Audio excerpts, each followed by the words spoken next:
Hey, good morning and welcome back to Central Ontario. We got a lot of rain yesterday and overnight. In fact, woke up to it this morning, so we're gonna have a miserable day again. But today it's kind of accompanied with some pretty high wind warnings, 80 kilometers an hour up here. So definitely not a good day to be working in the forest. However, when you got a day off and it's miserable outside, there's always something you can do with the tractor. We're gonna head over to Guy's garage, do a little maintenance, maybe talk a little tractors, and I wanted to make a few adjustments to the old B2601. So why don't you grab a coffee, let's head over to Guy's place and let's get our maintenance done.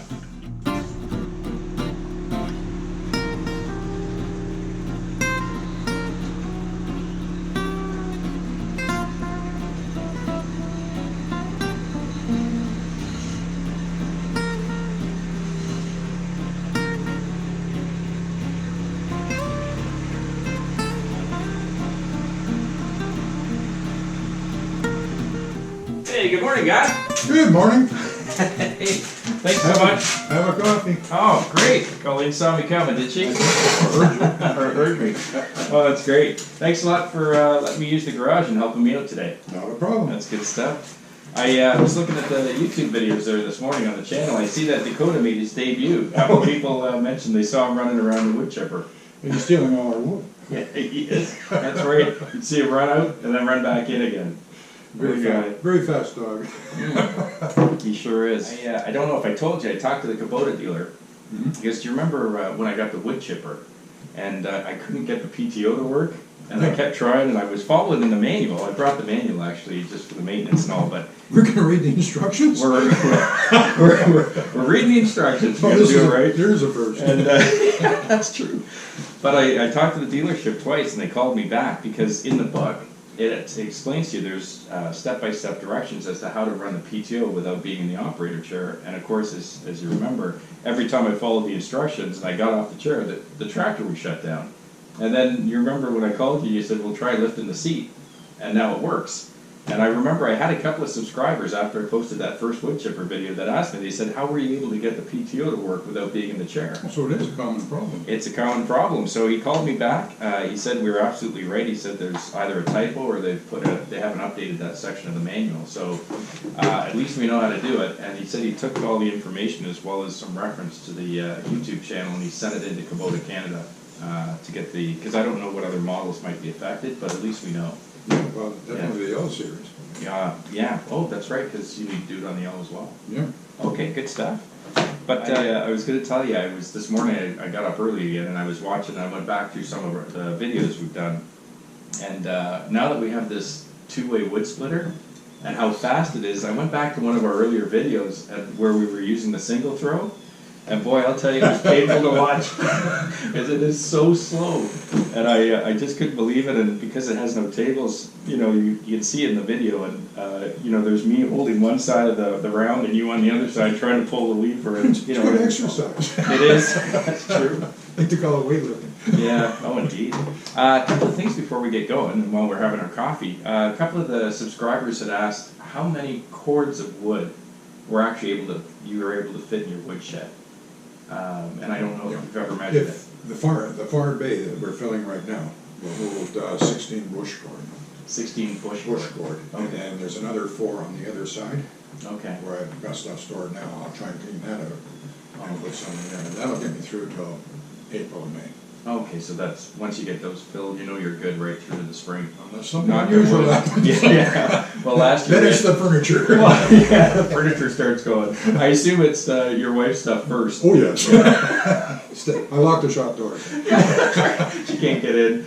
But, and then with the wood, we had a couple of questions this week about, a couple of folks had noticed that when we get the really big rounds, that often you'll cut off big slabs of flat wood. Yeah. And maybe it'd be great to explain why you do that. I found if I put the flat slabs in there, yeah, they lock together and keeps the rest of the pile from coming out at you. So you build your ends with those flat slabs? Yeah. Okay, got it. And the important end is the outside one because that's the last one I'm going to get to. Okay. And I wanted it to stay in the shelter all winter. Okay, gotcha. Yeah, hopefully. Knock on wood again. I know a couple of folks had asked about the shed that we built together last fall at my place. where I store the Kubota, because we've got a lot of new tractor owners and they're asking, you know, they need a little shelter for the winter. Notwithstanding you making me redig those holes 3 times because I had them out, I didn't have them lined up properly. You were close. Well, it was 40-degree humidity, that's all I remember, and boy, it was hot, especially when you have to redig holes. And we couldn't use augers because the ground is so rocky. I know I had to dig them by hand. And I remember up here in the municipality said that anything 100 square feet below you don't need a permit for. So I know that's why we did the 10 foot, so the 100 square feet. But I guess just a little bit about the build itself, because if you want to talk about it, I know we got 6x6 posts, and I think we went up 10 feet. 8 foot on the sides, 10 foot on the centers. Okay, got it. And they were full length. And then mortised in 2x4s and 2x6s to create a joisting at the top to put our roof on. Okay.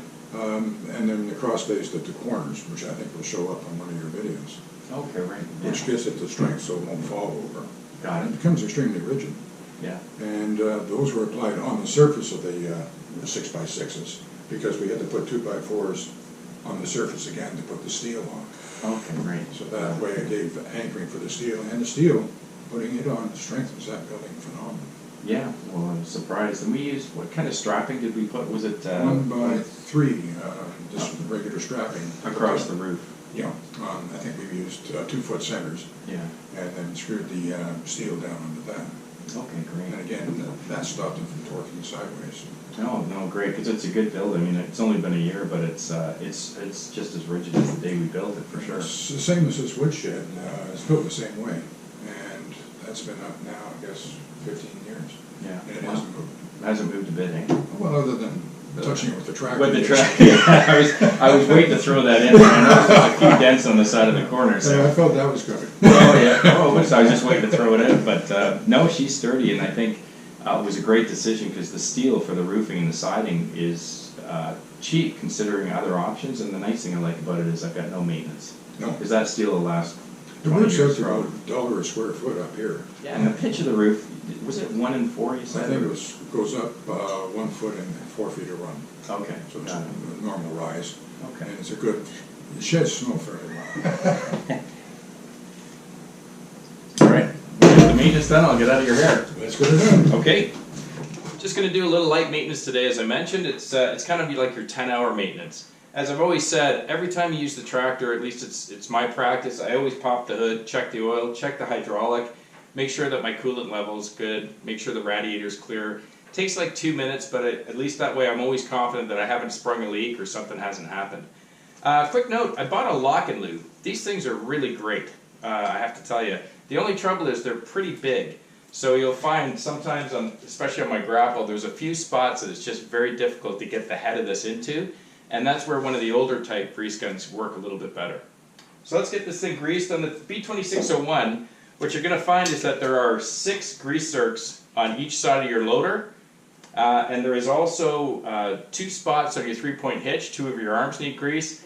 And what a lot of people may forget is underneath the tractor, there's a grease zerk on your parking brake. So you have to remember to do that as well. Okay, so let's get them greased up. I'm also going to grease up my grapple since I have it on the tractor and I've been using it a lot lately. Let's do this.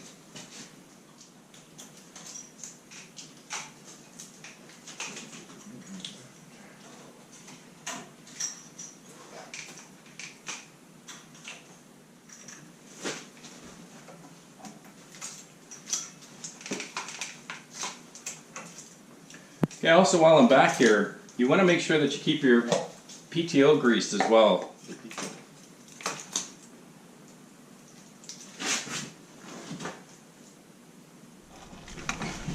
Okay, long forgotten grease zerk is right here. It's under your brake pedal.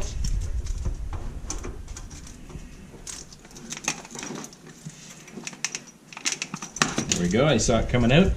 And then of course your mid PTO. And as I may have mentioned earlier, hey Dakota,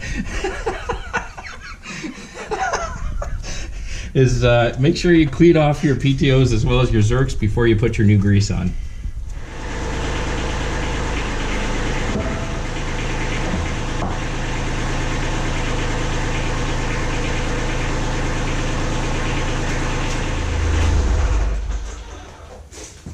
Now we can get these other two grease zerks done, and then we're totally done greasing the machine, and then we can get under the hood.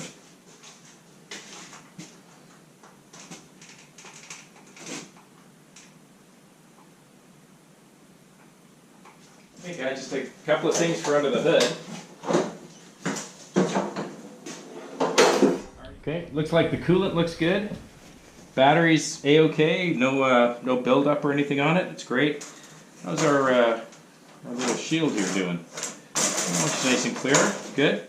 Guy, how do we check the air filter? Undo the two clips. There's one here, and there should be one at the bottom. Okay. Feel? Yep. I feel it there. Let's hold the thing up, can't we? How's that? Okay. Air filter off. On the bench. Okay. Thanks, Guy. Just gave it a quick vacuum out. It is. She's still good. Okay. There's the seat. And that is one on the bottom and one off. Okay. That's extra drain. Okay, and that's my... Okay. There's our fuel filter. Just give them a little wipe. And what they told me to look for is any separation of fluids, and just to take a look at the filter and see if there's any sediment as well in the bottom. It looks nice and clear in there. No separation, and I don't see any sediment or particles, so I think she's in good shape.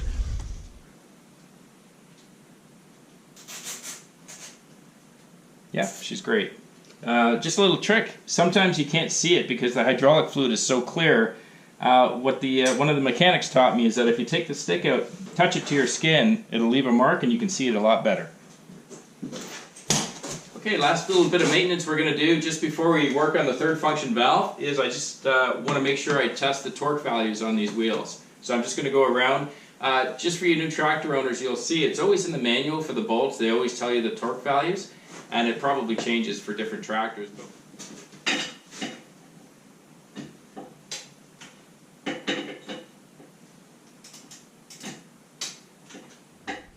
Okay, so that wraps up kind of the maintenance portion of this, and as you folks know, I'm no expert or mechanic, but that's my best way of getting through my 10-hour maintenance and checking things that I've seen in the manual. And now what we want to do, and I haven't done this before, is I got my third function valve when I bought it from the dealer. However, they put the handle or the joystick on where the buttons are in the back, and a couple of my subscribers had suggested that I try turning it around because I do find it very awkward to try to manage the grapple by using my thumb. So what I'm going to try to do is I'm going to undo the screws. There's only 3 screws here. See if it's easy for me to just turn it around so that I can use my 2 fingers to try to manage the up and down of the grapple. So let's give it a shot. If it gets too hard, I'll put it back together and we'll let it go, but let's give it a shot.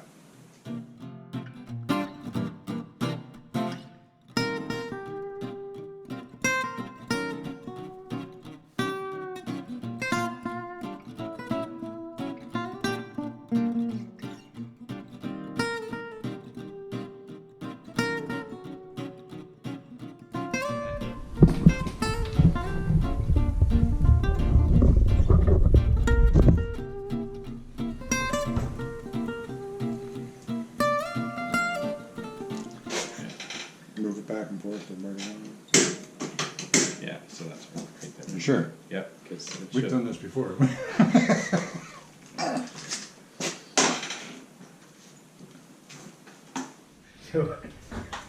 So, as I mentioned to you folks many times, I'm not a mechanic, I'm not very mechanical, and I'm certainly no expert, but thank goodness my neighbor Guy is pretty handy around the workshop. As you probably saw, I wanted to leave this all in for you. I just thought these 3 screws would allow me to turn this handle around so I could get the buttons in the front. As you probably noticed, we were fidgeting around because the holes are actually drilled into the metal, and you can't change it because the holes are offset. So I was willing to give up, but of course, you probably saw a guy there pulling down on top of where these wires come out, and sure enough, as you saw, this bar is actually held on by a bolt down here, and you can turn the entire bar. So I now have my buttons in the front.